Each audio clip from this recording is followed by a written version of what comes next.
ሰላም ጤና ይስጥልን። አድና እባላለሁ። ዛሬ ይህን ቻናል ስከፍት እንዲሁ ዝም ብዬ አይደለም፣ አንድ ትልቅ ራዕይ ይዤ ነው። እንኳን ወደዚህ ቻናል በደህና መጣችሁ። ብዙዎቻችን ስልክ ለጊዜ ማሳለፊያነት እንጠቀማለን። እኔ ግን ካለኝ የዲጂታል ፍላጎት ተነስቼ እንዴት ይህን ቴክኖሎጂ ለስራና ለለውጥ እንዴት መጠቀም እንደምችል ለራሴ መማር ጀመርኩኝ። አሁን ደግሞ የተማርኩትን ለእናንተ ለማካፈል ይህን ቻናልን ከፍቻለሁ።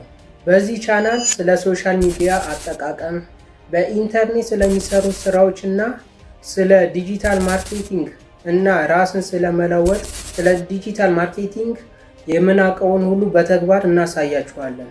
እኔም እየተማርኩኝ ስለሆነ አብረን ነው የምናድገው። ከኛ ጋር አብራችሁ ለመጓዝ አሁኑኑ ሰብስክራይብ አድርጉ። ሀሳብ አስተያየታችሁን ኮሜንት ላይ ጻፉ። ቪዲዮ ከተመቻችሁ ላይክ አድርጉት።